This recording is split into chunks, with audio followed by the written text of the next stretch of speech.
Can I show you some pickups? Yeah, yo, absolutely. I got some of my own. Pickups? Somebody pick up. I had said in the Discord once or twice that I was kind of interested in having a TurboGrafx 16. And really the reason was I was really in the mood to be playing Dracula X, Rondo of Blood. Super bonk. Yes, I wanted to play that on my CRT on a real TurboGrafx. Ah, yeah, I finally get to talk about this thing. So one of our guys, Levity NYC, contacted me and he was like, "Hey, if I've got a PCEngine that's RGB modded with S-Video. If you want it, I'll sell it to you." He's like, I have another one. I don't need it for myself. And I was like, "Can you kind of put together like a little kit for me? Because I'm not super familiar with the system and I don't know everything that I need." So yeah, man, I got a PC. Can you see it? A PCEngine. Look how teeny it is. Yeah, it's small. Because the TurboGrafx 16, it's the same system here, but they made it bigger for some reason. Because I think they thought people like bigger stuff in America, and so they made it artificially bigger. I think I like the small. The only thing I don't like about the design is that the connectors are on the sides. Oh yeah. And so it's got kind of like webs coming out of it. Oh, it's big and it's black and it's got 1, 2, 3, lots of legs. Much like the Mega EverDrive Pro, if you buy the TurboGrafx EverDrive, you're going to get all the CD games. So I've got a 512 gig on here and I got them all. That's perfect. The only disappointing thing is I like in my setups, I like an EverDrive. I like RGB, so I got RGB, so that's exciting. Because otherwise it would have been an RF modulator. And I like a Bluetooth controller. And if possible, I like for it to be faithful to the original controller, if possible.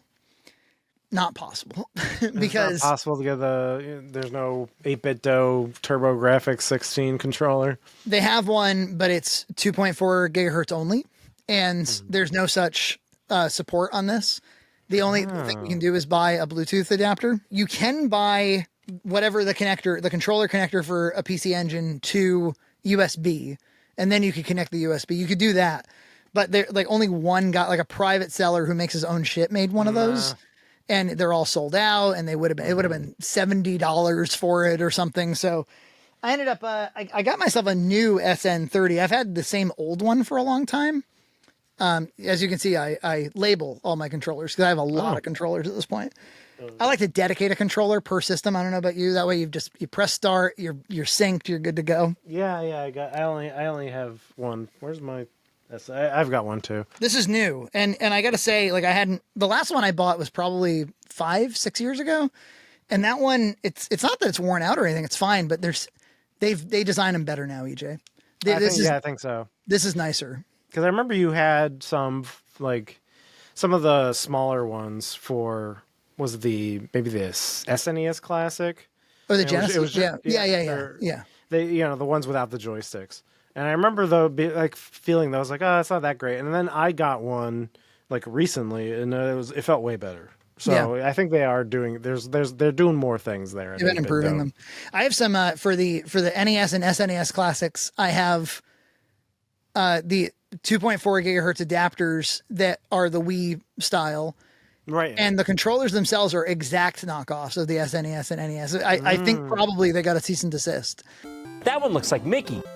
And that one looks like a cease and desist. And so I have those original ones. Because now if you want to buy an NES looking controller from 8-bit DOE, you're buying the one with the 4 buttons with the turbo and everything. Which is probably better anyway, because turbo's nice to have. But yeah. So there's that. I got some tapes. I got this from Savers for a couple bucks. I love Robin Hood, Prince of Thieves. Do you know this about me? I didn't know that about you, but I could probably tell.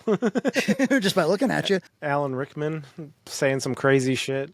Alan Rickman. And, he'll be relevant in a moment, too. I remember my dad bought me this tape, probably just because it said Robin Hood on it, when I was sick. I was sick at home. I haven't thought about that in years until just now. And he was like, here, have a... And I met, and it's a pretty, bloody... it probably wasn't great for, a 7-year-old or whatever I was. This is my first exposure to Morgan Freeman. Kevin Costner's complete lack of a British accent did not bother me. I believe I planned it all so perfectly. There's some scary shit in this, too. There's, a witch that is like his mother is Alan Rickman's mom, and she's like spitting into a pan and doing demon shit. It's a ridiculous film. It's a little funny too, and that's what makes it kind of confusing because I get it confused with Robin Hood Men in Tights all the time.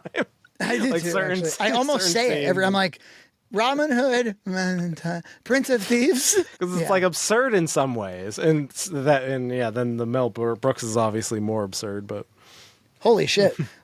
On the back, 4 stars. One of the most spectacular movies ever made. Absolutely. This is back when Costner couldn't miss. I'm gonna carve out your heart with a spoon.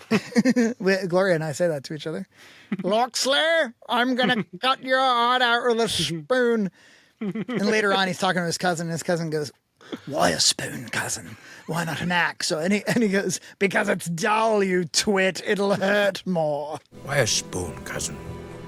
Why not an axe? Because it's dull, you twit. It'll hurt more. And call off Christmas. So those are lines that make me think like this is a comedy. Let me just say it one more time, just to make sure everybody understands. This movie is fucking sweet. You put this in, I'm watching it, and it's got a great score too. How does it go again? It's like dun dun dun dun dun dun dun dun dun dun dun dun ba ba ba ba ba ba. And remember the fat guy from Whose Line Is It Anyway is Friar Tuck. It's great. It's fantastic. Oh yeah. Okay, so that's that one. And then I didn't even realize that I was like getting the other Alan Rickman 90s villain movie. I saw it in Savers as $1. And I was like, 'tis the season. Like, absolutely. This belongs in my VHS collection, don't you think? I won't reopen the Christmas movie conversation, but I think I have criteria, by the way, which is if it would not be weird to watch it in July, then it probably isn't really a Christmas movie now, is it? Yeah. Yeah, Die Hard you can watch in July.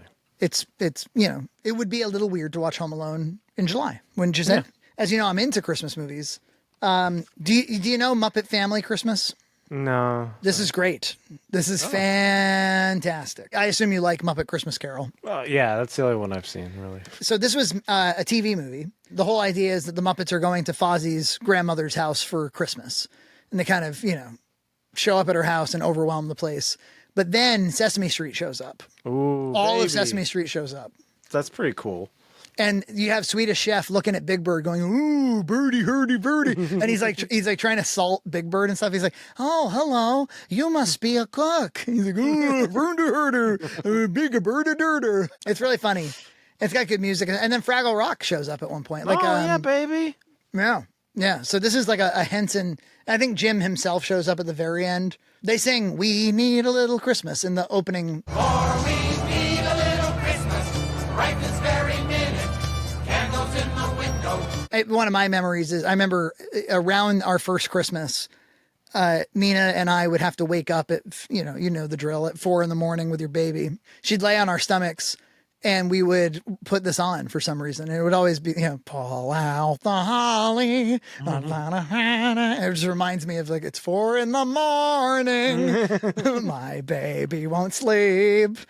Why do I have to be so fucking unlucky now? So I just on the topic of savers, I went today actually. So recently I canceled Disney Plus because they were gonna raise the price, and I was just like, I don't want to fucking pay for this because I had this thing where like when Disney Plus first came out, Verizon was like, "Here, it's on your account, just use it." I'm like, okay, cool.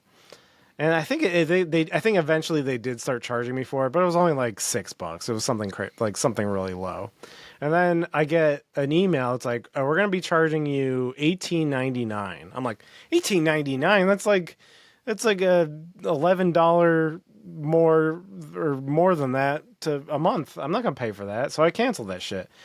The only problem is, like, my kids don't watch Bluey anymore. I know it's sad they don't watch Bluey anymore, but the one thing they do watch is Chronicles of Narnia. They still love that, huh? Yeah, they love it. And so I was at Savers and they had it on DVD, so I just got it just insurance. Once Disney Plus is gone, because I think it ends for me on the 18th. If they want to watch it, I have a copy on hand. I thought that was cool. And because I'm a pervert, They had the full screen version. Fuck yeah, dude. Put that on that RGB pie. So I laughed to myself because I saw both of them, and I was like, I'm going to do the most perverted thing possible and get both. I'm getting both. I'm getting both. Can I just tell you on the topic of cutting the cord? Nina brought to my attention, she's like, do you know that we're paying $240 for Charter per month? And I was like, Jesus, it's gone up that much. And she's like, yeah. And she was like, I want to cancel cable. We never watched cable TV. And I was like, fair enough. But you know how they are. They always bundle it in and they make it more expensive to not have it. And she's like, I'm calling them. Turns out, yeah, it's like 150 of those $240 was cable television. And I was like, so we can cut that without any impact to internet? She's like, yeah. And I said, oh, good. Well, we must be paid through the month. She's like, we are paid through the month, but they told us that they can't schedule canceling it at the end of the month, that we have to call back. I was like, oh, those fuckers. I was like, so what did you do? She was like, I just canceled on the phone, like just enough already. So we got rid of TV. And then she said they did say that for $40, instead of $150, you could have like the Charter or Spectrum Roku app, and it's the same exact service. But it turned out, I guess we were getting Paramount Plus with ads or something. I didn't even know that came with what we were buying. Oh, wow. I said, what do we do with the cable boxes? And she was like, we have to bring them back. And I was like, where's the closest one? She's like, Worcester. I was like, what? But you can ship them, apparently. So when you said, you were like, that's it, man, I'm doing DVD. Because I've been thinking that for a while, where I'm like, every time I go to a church fair and I see all of Curb Your Enthusiasm for like $1, or I see Jason at the thrift store buying DVDs, I'm like, this is the way to go. Or, it's a big one, EJ, library. The library. Yeah, library is great. Yeah, we've been watching like the Pokemon show on DVD because they finally got into it, and they're really getting into it actually. That series is sweet, by the way. The first couple seasons are real good. I don't know, like the theme song is such a banger. It's great. I'm having a great time. But even just like DVD, I put it in. It's on my 4K TV. I'm like, this is good. Like, this is fine. Yeah. Like I'm not missing, because even when you're watching stuff on Disney Plus, they like crunch it down anyway. So it's like, I mean, your eyes adjust, fine. Right? Yeah. I do have to say, there have been times where I've popped in a standard def DVD on the plasma here, and I'm like, sorry, everybody, we have to stop. I got to go get the Blu-ray, or I got to go I'll pirate a 1080 copy of it or something. But what else you got? You got anything else? I got a box. From our friend Mark. Oh, wow. He said, EJ, happy belated birthday. I hope you had a great day celebrating with your family and friends. I had set something aside for you for your birthday, but some joke about not having time. Time sucks. Nobody likes time. I put in some tapes you may like as well, and spoilers, some vintage Kahuna Ville tokens.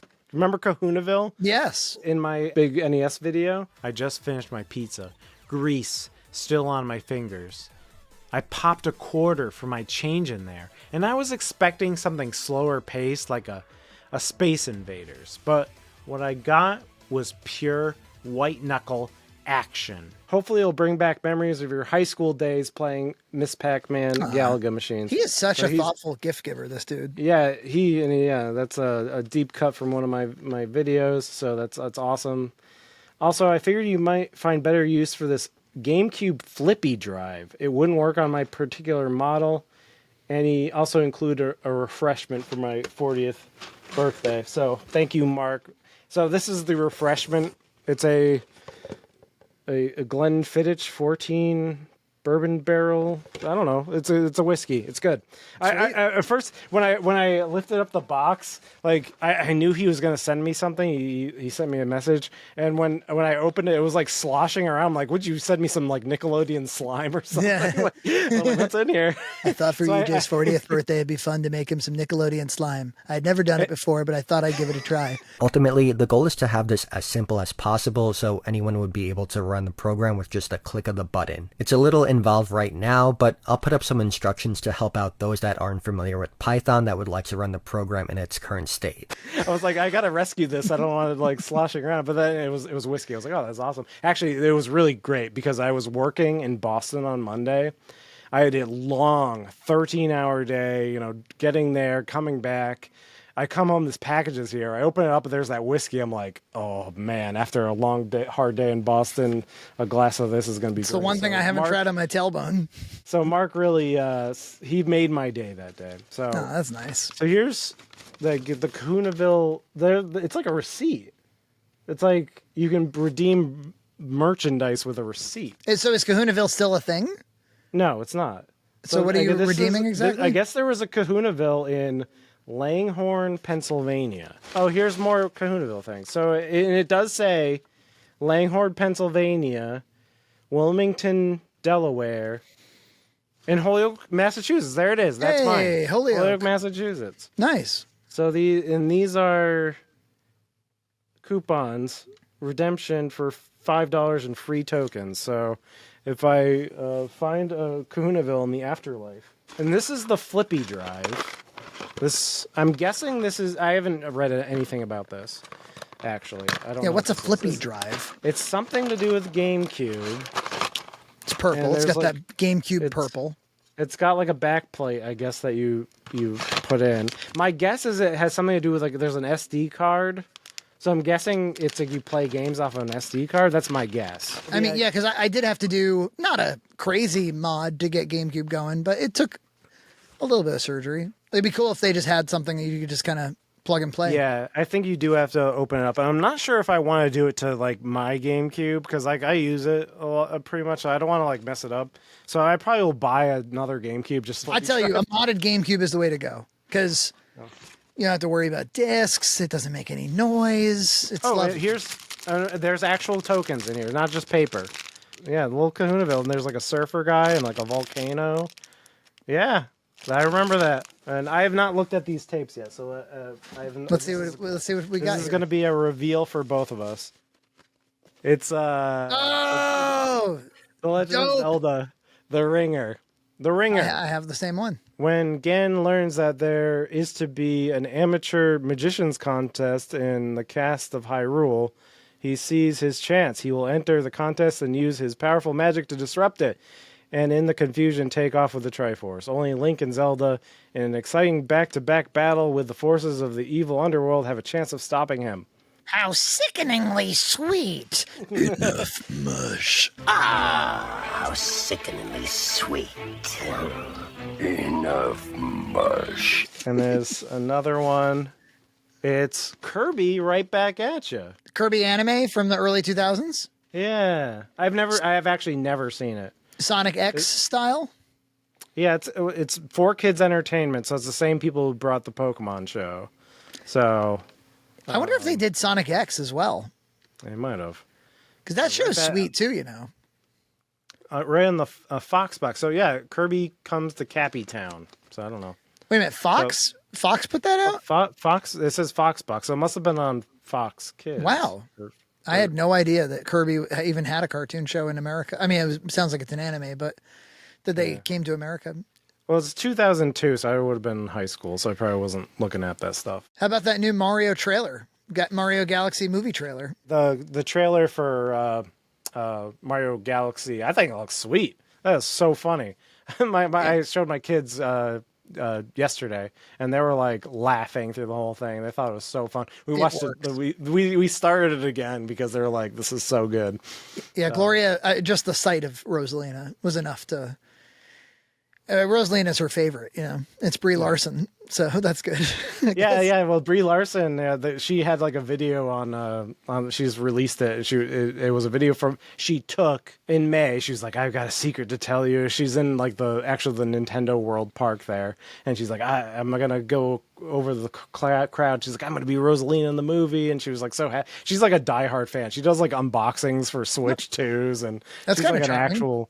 She's an actual fan. You can tell she's an actual fan. It's not like a fake fan. She's like, there was a story in 2020 about her like kicking out her boyfriend because she wanted to like play Super Mario Galaxy or something. So I threw my first boyfriend out of my house because I was trying to beat the final level in Super Mario Galaxy. Maybe that'll rehabilitate this whole Captain Marvel business that she found herself in. Is that like a personal attack or something? Or... Yeah, it seems like she's really into it, and I think she's actually a great pick for that role. Like, I don't know. Yeah, you need a little stoicism, you know. Yeah, and I think Anya Taylor-Joy was really good in the first one. Yeah, look, they're firing all. I don't know who's the creative director of this whole thing, but when it comes to the kids, my only request would be like maybe not so many needle drops this time around. Yeah, I think have the confidence to use the actual orchestrated score. And and I think it looks fun. It looks fun. I like the idea of bringing in Bowser Jr. That's great. And he's got like the Wonder.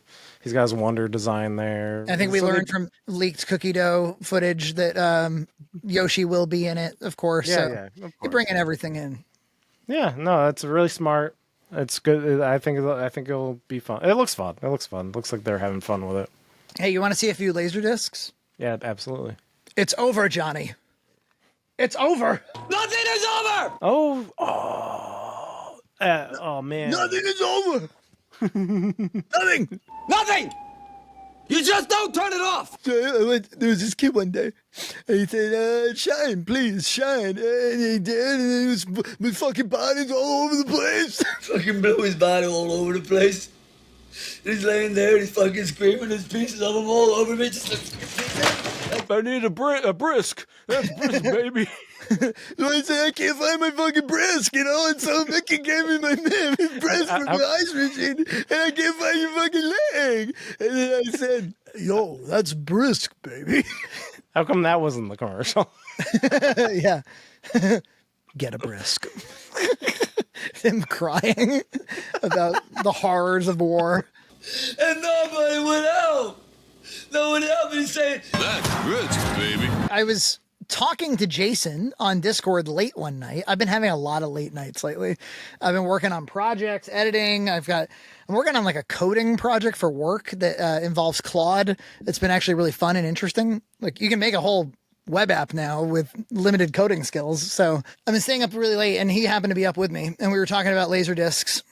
It feels like Jason's obviously into, CRTs, and he seems to watch a lot of DVD. He and I are on the same page that, like, you know what, tapes and LaserDiscs are fun and all, but there's nothing quite like DVD on a CRT. It really is like the optimal. It really is. I've been been watching my tapes, and it's just like some of them are just like crumbling. They're hard to play sometimes. So yeah, DVD is like kind of the sweet spot between the old and the new. Like I'm more interested in the tapes. The tapes are more interesting as novelties. But when I do finally pop in a DVD into that CRT upstairs, it's like, oh, this is fucking great. So I found myself on eBay looking around, and I was like, oh, really? For $8? And I was like, oh, really? For another $8? Yeah, man. Yeah, Rambo 2. So obviously, for those who don't know, I mean, this is the one when it went from like being a social commentary movie about, the trauma of war to just being about like, hey, let's blow up people, baby. But I remember I was a Rocky fan as a child, and then my dad brought me to like Kmart or something to their movie section. He was like, let's find some movies where Stallone is in action. Let's watch some action movies. And we ended up buying First Blood Part 2, which is what this is, one of those strange titles. Rambo, because the first movie is called First Blood, but then I think his name Rambo kind of became really popular. So they were like, let's call it Rambo First Blood Part 2. If you want to hear more hilarious comedy about that, go watch James Rolfe, Chronologically Confused. The first one was called First Blood. That's it. First Blood. The second one was called Rambo, First Blood Part 2. And then the third one was called Rambo 3. So what, they just forgot about First Blood? But then the fourth one's called Rambo. What are they going to do? Call it John Rambo? Your worst nightmare. And then the fifth one's called Rambo Last Blood. So I like that movie a lot, actually, even though it's a pretty terrible, I mean, compared to the first one, it's terrible. Yeah. The first one's so good. It's like a top 20 for me, probably. I don't really care for the third one. Is that where he's like helping out the Mahuja Madin or whatever? The only thing I do like about this movie is there's a scene where he was hit by a bullet and he's in like a cave and he has to sterilize the wound and he like lights himself on fire. It's a cool scene. He drops one F-bomb during it. He goes, it's like him and Troutman versus the whole army, the whole Russian army. And they're like, do you surrender? And he like cocks his gun and goes, fuck him. Then I went over to Billy's Collectibles at the flea market. I've talked about Billy, and I kept wondering if he had LaserDisc, and I mentioned it once or twice offhandedly. And he's like, "Oh, the thing about some of these collectors and sellers is they have so much shit. They have so much stuff that some of it's not easily accessible. Like they'll put it underneath a bunch of stuff. Mm-hmm. So you'll be like, hey, do you have any of this? And he's like, I do, but I can't get to it right now. Like I don't have enough customers asking about that right now. So I'd asked about LaserDisc, and he was like, oh yeah, I just pulled some of that out for this autistic kid that came by. And I was like, am I him? Am I that autistic kid? Is it me? I resemble that remark. So he pulled them out, and I think it was, I think all these were 8, except for 1 or 2 was a little bit more, 12 or something. But, this is what happens with LaserDisc. If you're a LaserDisc collector, every time somebody has a pile of LaserDiscs, you're probably going to walk away with like 7 to 10% of them if you actually want them, because the movies are just good. There wasn't as much shovelware on LaserDisc. Yeah. It was during an era of time when the movies were amazing. Yeah, the movies were amazing, and they probably wanted to put their most amazing movies out on LaserDisc. Oh, well, that was the other thing that Jason and I were talking about. Was he had shared with me this really cool video we had never seen before of, if you haven't seen it, you got to see it, of Roger Ebert giving a tour of his home theater. Yeah. In, 1997 or something. And he's talking about his surround sound and his basement. And it's this, I think it was a rear projection television. And he's talking about LaserDisc. He's like, because that was high end. So it was like, I'm not watching it on anything else but LaserDisc. But I believe that anyone with any kind of a large TV screen needs laser vision in order to get a good picture on the screen, because it gives you a lot more definition. Of course, I have VHS. I have 2 machines right here. I don't have Beta because I think Beta has just about had it, regrettably, in the marketplace. But there's a consolation for that, and that is that laser vision is so much better than Beta or any kind of tape-based system. This machine that plays LaserDisc movies. Look at the LaserDisc. I think they're so beautiful. It kind of looks like what they would eat off of in the spaceship in Close Encounters. I do think they had pretty decent sound systems, analog sound systems back in those days before like digital surround sound became the big thing. And LaserDisc had some pretty sophisticated sound if you had the right player. So honestly, that's probably what it was all about back then, was like, how can I get the best sound out of my movies? So without further ado, here's what I ended up with from Billy. From Dusk Till Dawn. Oh, cool. Yeah, that's what you're going to say is like every pickup. You're like, oh, banger, banger, banger. Canadian Bacon. Okay, yeah. John Candy, Right. baby. You know who the director of this is? Michael Moore. Oh, wow, really? Yeah. In fact, here he is on the back. Oh, there he is. Back when I was in Canada, we would eat bacon. It was normal for us. America doesn't understand bacon. And out in a little town in Colorado, 2 boys went bowling at 6 in the morning. Yes, it was a typical day in the United States of America. Michael Mann's Heat. Cool. Al Pacino, Robert De Niro, Val Kilmer. Excellent film, if you haven't seen it. This one I paid a little extra for. Oh, yeah, baby. On LaserDisc, come on. And look at that art. Oh, my God, look at that art. One more time. Oh, yeah. Oh, yeah. 'Cause it's like a painting of Kurt Russell and whatnot. Yeah. Godfather. You're Italian. Yeah, it's my people. Although I have never seen The Godfather, actually. Is that right? Yeah. And I've never seen part 2 either. I wonder if this will be sacrilegious, but I like the first one. It's good. It's a good movie. I like it. I personally don't think it holds a candle to the second one. Yeah, I gotta see them. I mean, like I said, I only watched Goodfellas on VHS like last year, so. And you fucking loved it, right? Goodfellas is amazing. It was fucking great. Yeah, obviously. I mean, so this is a very different pace, obviously. Yeah. Very slow, very long, but the second one's amazing. So obviously it's about a crime boss and the crime family and the succession plan for this crime family. But by the second one, Al Pacino, the son, is becoming the new Don. So Marlon Brando's Marlon Brando is not in the second movie. Robert De Niro in the second movie plays a young Marlon Brando, first arriving to New York and starting his career. And he only speaks Italian. And so Robert De Niro speaks Italian the whole movie. Wow. That's great. There's no English. He never speaks English. So they're interplaying between Al Pacino, who's kind of like going to spell doom for this crime family with his behavior, and Vito, Marlon Brando inventing the whole thing from rags, basically. That's like the two, and those are the two halves of the movie. It's wonderful. I mean, it's one of the best movies of all time, actually. And then finally, no joke, I mentioned I love Robin Hood, Prince of Thieves, right? Here's another one of my favorite action movies of all time. I could eat a peach for hours. I can eat a peach for hours. I love it. I think it's such a good movie. Face. Like both ironically and not ironically. That was one of the few movies I had on DVD. Like, cause I loved it so much. I love that movie. It's stupid. It's one of the few movies where I remember the names of the characters. Sean Archer and Castor Troy. Yeah, they're such movie fucking bullshit names. I love them. Well, if you're Sean Archer, I guess I'm Castor Troy. I love that part towards the end where it's just their stunt actors falling through the air. I love the ending with they're like dueling on boats or whatever the fuck. It's great. Whenever I want to do a Nicolas Cage impression, I think of he's talking to his brother in prison, but it's, he's John Travolta, but he's got Nicolas Cage's face on, entire body. It's such a don't stupid idea. It's such a fucking dumb idea for a movie. At least the kind of movie you'd spend a lot of money making and casting. I'm like, they would never do that nowadays. They're too afraid to make a movie with that stupid of a premise. Stupid fucking premise.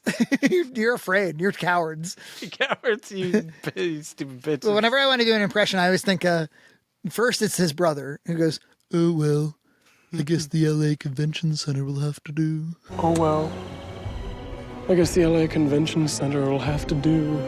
And then Nicolas Cage goes, "Thank you. You are so fucking pathetic." And then there's a stinger and we're out. Thank you. You are so fucking pathetic. If I were to suck on your tongue, would you be grateful? That's all my pickups. I mean, I have one more thing to show and tell. This is a 2DS that has been modded to have a video card inside of it, and it also instead of the charge port with the proprietary Nintendo 3DS charger cable, you use USB-C, and it plugs into a computer, and it is being captured on my display here. So I got this for EJ streams because there's a few, Zeldas on DS and 3DS because it plays, DS and 3DS, and now you can stream it. You can do both screens. You can do different orientations. What's your plan for streaming? Is it going to be like on the stream? Will we see both screens, or what are you thinking? It probably depends on the game. Like some of those Zeldas, it uses both screens kind of equally, so you probably want both screens to be represented, but like something like maybe Ocarina of Time, you don't really need to see the inventory. But yeah, it'd probably be more visually appealing to just see the top screen. Yeah, so I really got this for fun. It's not really I don't know. I thought it'd be fun to fuck around with it, really. So you've been seeing that the iNeo Thor is getting all the attention right now. It's like the new premium Android 3DS basically. Yeah, I mean, I think that stuff is interesting and it definitely looks cool. I really just wanted the authentic experience to be captured. But yeah, I do think those are interesting. And if I didn't already have, the ROG Ally and the Switch 2 and so many things that I can play, I'd probably be interested in something like that. That's actually a really cool little device. Even just I know it's very, I don't know, attention deficit disorder kind of thing, but where you can have the game facts on one screen, you can play on the other screen. That's kind of cute. But EJ, that's getting away from nature. We're gonna make there's no wood grain there. We're gonna make coffee in a giant tub, and we're gonna have coffee and play Minish Cap. We're gonna distill our coffee, and we're gonna this fucking guy. Every video is like that. Every video he uploads is that. It's so funny. I feel like watching Caffeine and Consoles right now. Check out Caffeine and Consoles and have a good laugh. The other modification on here is that you can plug this adapter in, and you can use either a GameCube controller or an N64 controller and control the Nintendo 3DS. So that was my one thing, is like modding a system like this and playing with it all the time. Like, this circle pad is not very robust. And so having the ability to actually use a separate controller, it almost consoleizes the 3DS experience, which is I was going to ask you, are you going to just like play the 2DS itself while it's up on the screen? But I don't have to. I can put a GameCube controller in and play that way. So, and I guess if I need to use the touchscreen, I can just tap it on the desk. But that's kind of why the iNeo thing is a little bit appealing to me, is because the control stick looks really solid, and it'll be upscaled like 4x. It'll look those games will look beautiful. Yeah, upscaled 3DS looks great.